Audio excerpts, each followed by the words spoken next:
Now, one of the more exciting events for theatregoers in St Albans this year has been the Maltings Theatre's New Writers Season, featuring 11 productions from 11 new writers. The clue is in the name if you look hard enough. We've been covering these productions as much as we can here on Radio Visceral, and I'm delighted to tell you that we're joined today by two of the brightest new writers from this season, Alice Briganti and Will Patel. Alice and Will, welcome to Radio Visceral, both of you. How are you? Hello, Steve. Yeah, we're good. Thank you for that. Well, very excited to be here.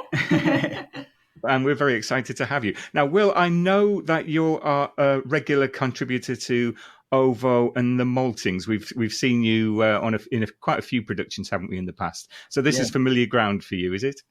Well, yeah, it is. I mean, it's always a very, very different experience writing something, especially writing something that you're in. It can be even more terrifying, but to an extent even more rewarding when it goes right.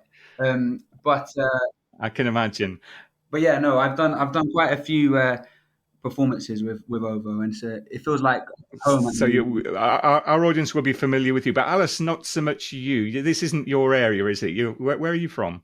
I'm from Italy, and I've not been training in acting at all. So I just write. But I'm familiar with OVO because both me and Will wrote the removal service together, which was put on last year in OVO and was live streamed. So I know the people. I'm very, very familiar with the place as well. Fantastic. Now, you said just write, but writing is the harder part of the performance. I'm sure we'll find that out. So your production is called Under Electric Candlelight, which is an intriguing title. Tell us a little bit about the production. To be honest with you, it's a difficult one to explain because it's one of those that it unravels kind of slowly throughout dialogue. And so it's one that whenever we're asked to write some sort of bio about it, it's like, oh, how much do we want to give away? How much, and how do we not give anything away but still entice people to come, So to kind of tell you where it starts, at least, it starts with a young nurse who's been traumatized by a very gruesome death in A&E, and he's kind of struggling with that. And he meets a middle-aged, brutally logical woman who's quite different to him in the way she thinks, and she helps him to find a reason to stay alive, really, to be here. Yeah, and the title, it's a tribute to the Kings, because it's a quote from Lawler by them, and the play also feature the music of the Kings as well. Yeah. Well, I did not know that. We're going to have to play that song a little bit later on so we can hear the origin of the title. I saw it described as an existential tragicomedy, and I can't imagine what that is like. Is it more tragedy than comedy, or vice versa? Which way around does it go? Yeah, it's definitely more tragic than comedic, unfortunately.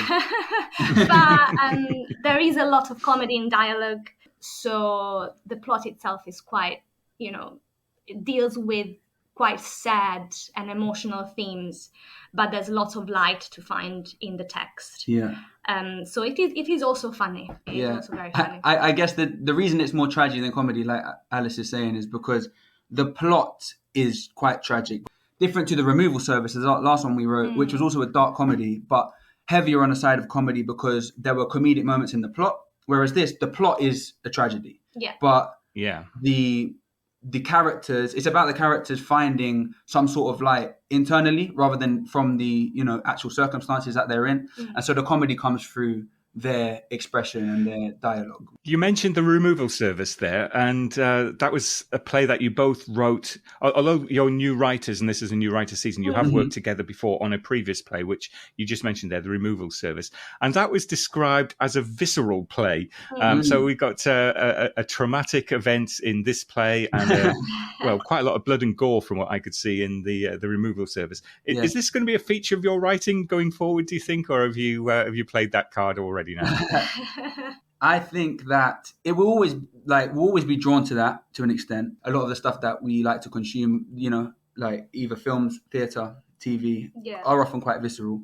But this one is less so. But again, because it is very dialogue heavy, it's visceral in its dialogue, but not in, again, you're not going to see too much blood or gore or any of that. That is reassuring to hear. I think both in dialogue and in action, more visceral, but this one there's, as Will said, it's there are moments in the text that punch you in the gut.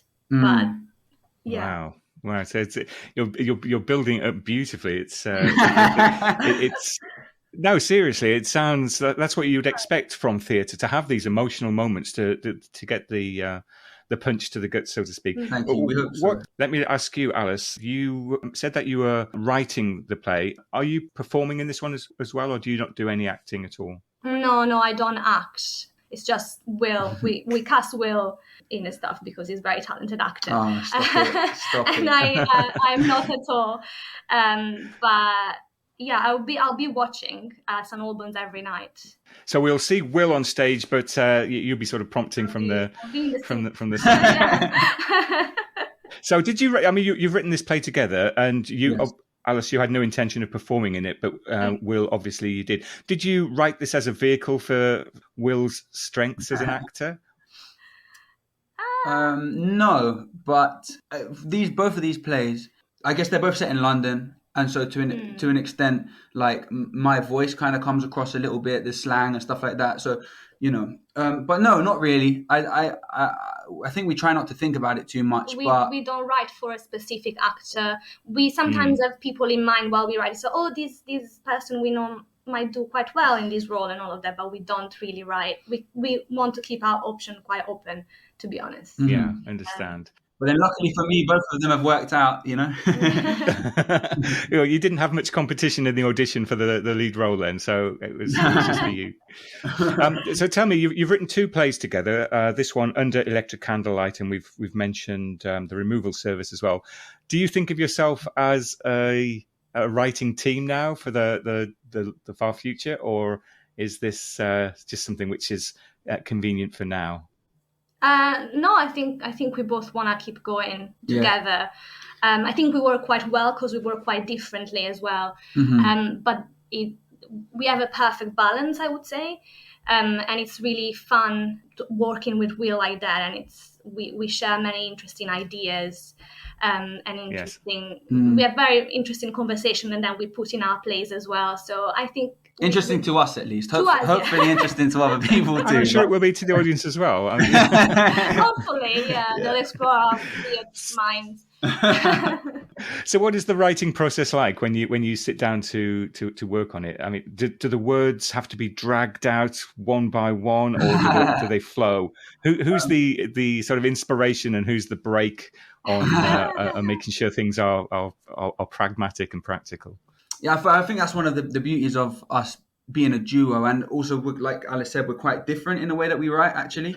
And so, generally how it's worked for the past two has been that I usually am on the keyboard, I'm typing, and me and Alice are talking about what we want to put on the page. Because I think due to like acting and, doing improvisation and stuff like that, I kind of smash what we're saying down, almost vomit it out onto the page, to kind of give it that slight naturalistic, impulsive quality. And then Alice actually writes a lot of her own poetry and stuff like that. And so then she can come and help to even more to dissect it and be like, oh, maybe we could have a bit more of this, a little bit less of that, cut the fat, etc., etc. Obviously, we both do a little bit of both of those, but generally it's more, And also, I don't know how other writers who work together actually work, but we always sit down, we're always together while we do it. Either on the phone or actually meeting and doing it. So I think that helps a lot, just being in each other presence and actually talking through about the metaphors we wanna write, about the certain words and dialogue as well. Yeah, I hadn't really considered that you might work independently. I just it's always a thought that people who are writing together just sit together and do it. So it's weird. I mean, I find it a weird thought as well, but I do know a few people who do that, who like kind of go away and they'll write a scene, and then they'll show the other person the scene, and then they will be able to figure that out together, and then the other person will then have to write the other scene. And but we don't work like that. So once you've vomited it onto the keyboard, do you go back and refine it? Or do we get the sort of first draft in all its glory?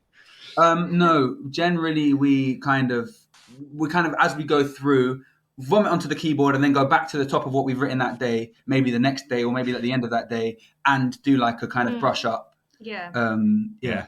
So it's not too messy after a first draft. Otherwise, we just don't really know what we're doing with it, you know? There's the name of your next play, by the way, Vomit on the Keyboard. I think that's quite good. That's quite cool. Yeah, that's Visceral. That's a Visceral one. Now, theatre goers in St Albans are obviously very excited about this season. To have 11 productions is great anyway, but for it to be predominantly from new writers is even more exciting. How exciting is it for you two to be part of the adventure that's going on at the Maltings right now? I think it's very, very exciting. Yeah. Whenever we heard that they wanted to do a new writing season, we were like, oh, we want to be part of this, you know? And also I'm excited to see also other people's play as well, because it's such an interesting program. Like there's our play that is very existential, and there is like a rock musical, a comedic rock musical as well. So it's very, very different kind of plays and musicals and all of that. So I'm excited to see all of that. Yeah, agreed. I'm excited. It's cool. And I think maybe the audience come to a new writing festival with a slightly different mindset, I would imagine, which is exciting. And I think possibly it will encourage them to be even more, not to say that they aren't usually, because, you know, the OVO brings in brilliant audiences, but a new writing festival can encourage audiences to be even more open-minded when watching something and just kind of like, you know, sit back and take it in. They just want to hear new voices, yeah. I guess. Yeah. So do you know many of the other writers in this season? Do you work with them at all, or is it sort of strictly independent stuff? Yes, I mean, not we haven't worked together. We're not mingling when it comes to writing these plays or putting on these plays. But we both know some of them. I know more than Alice through acting. I know Zach, who's done The Rockstar Prince, which is, like Alice was saying, a comedy musical, which is actually brilliant. I've been in one rehearsal for that, and it's looking amazing. So, yeah, definitely want to plug that. Make sure you get your tickets. And after watching this, which may be a little bit sad, that'll brighten your moods a little bit. It's really great of you to encourage people to go to other performances as well. I mean, it shows, I think, the spirit of what's happening there with with new writers coming in and giving each other a leg up. It's brilliant. Tell me, who's the target audience for your play? Who, you know, when you walk out on the first evening and look at the wonderful audience, as you said, who would you really like to see? I don't mean individuals, but sort of what demographic, what kind of people would you like to see coming along to your performance? It's an interesting question. I think, especially when we write, we try not to think about that. And I know some people do, but when we write, we just kind of try to write for the characters and for the plot. And those characters will bring their own audience. You know what I mean? And that plot will bring their own audience. And one audience will resonate with one character maybe more than another. And, you know, one thing is, I think just bringing new people to the theatre is always exciting. So the more new people, whoever that may be, the more new people we can bring. I think the short answer today is also everybody. Yeah, as Will said, we don't really write for someone in particular, but it's nice to hear opinions from different people. So everybody, really, yeah. Now, this play opens on March the 10th. Tickets are available from ovo.org.uk, and it sounds like a terrific piece of work that you've put together. If it's anything like as successful as The Removal Service, it's going to be a great performance and a good platform for you both in your future writing. Thanks very much for joining us, and very best of luck with your performance of Under Electric Candlelight, March the 10th at the OVO Theatre. Thank you so much, Steve. Thank you. Alice Briganti and Will Pattle, thanks for joining us here on Radio Visceral. Thank you. Thank you.